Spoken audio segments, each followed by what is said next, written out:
E a população carcerária no Brasil cresceu quase 30% nos últimos 5 anos.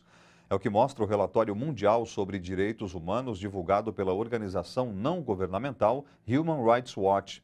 O número de adultos encarcerados é de mais de 500 mil de pessoas, o que supera em 43% o número de vagas no sistema carcerário.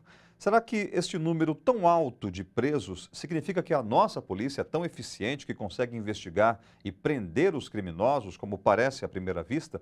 Ou será que este é um retrato da ineficiência da nossa justiça? É sobre essa situação que eu vou conversar agora com Vivian Calderoni, que é advogada e membro da Conectas, uma organização não governamental de promoção dos direitos humanos. Boa noite, Vivian. Bem-vinda ao seu jornal. Boa noite. Bem, o Brasil tem a 4ª maior população carcerária do planeta e a 3ª maior taxa de encarceramento. O que isso significa, Vivian? Significa que prende-se muito e prende-se mal no Brasil. Como você colocou no início da matéria, realmente isso mostra que a nossa justiça ela age mal. Ela prende muito, ela segue uma política de encarceramento em massa acentuada, mas isso não tem um impacto que se relaciona com a redução da taxa de violência, na redução da criminalidade. Quer dizer, todos os presos são culpados? Na realidade, não. A taxa de presos provisórios no Brasil é altíssima, chega aos 40%. A ONU já manifestou essa preocupação com relação ao Estado brasileiro diversas vezes. Há um abuso no encarceramento, um abuso no uso da prisão provisória. Bem, a superlotação e as condições precárias, né, que os presídios brasileiros vivem não são novidade. Mas é uma situação que parece que não preocupa muito e não provoca revolta na população. Por que a sociedade não se importa com o que acontece por trás das grades? É aquela sensação ainda de que os direitos humanos não são para os presos ou para pessoas que estão ali?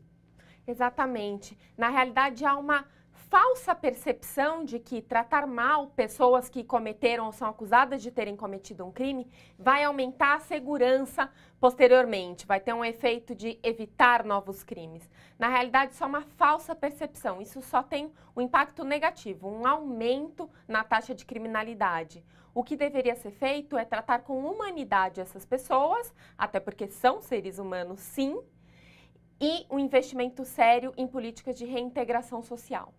Bem, além da superlotação, a gente sabe que também que existem os casos de tortura, de maus tratos nas prisões, nas delegacias. A Conectas tem um estudo que mostra bem essa realidade, né?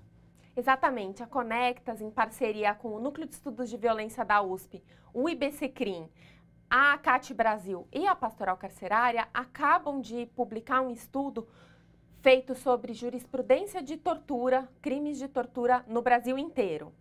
E é muito interessante que 61% dos acusados dos crimes de tortura que a gente teve acesso são agentes públicos. E destes, 66% foram acusados de ter praticado a tortura para obter informação ou confissão, o que mostra que a prática da tortura ainda é utilizado como um meio de inteligência policial. Isso, quando você fala agentes públicos, polícia militar, agentes penitenciários? Exatamente. Polícia, agentes penitenciários, monitores de unidade de internação de adolescentes. E eles são julgados desses casos?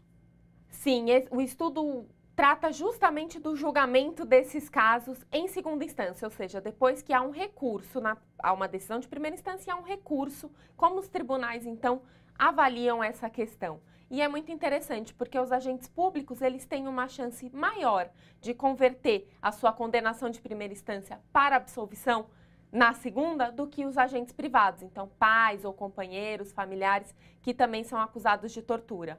Pois é, acabam recebendo um benefício extra, né? Em termos de políticas públicas, o que está sendo feito hoje no Brasil para para tentar inibir esses casos de abusos contra presos?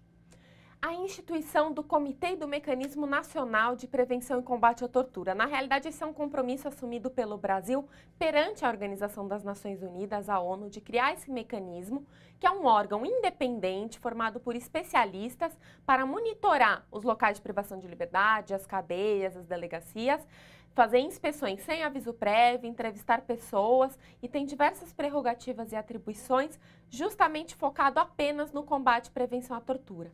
Seria muito interessante que os estados também criassem esses órgãos, já que o Brasil também é muito grande, 11 especialistas não darão conta do recado. Alguns estados já criaram, como o Rio de Janeiro, e São Paulo tem um projeto de lei em tramitação na Assembleia nesse sentido. Tá certo. Vivian, muito obrigado por sua vinda aqui, pelos esclarecimentos. Até uma próxima. Muito obrigada.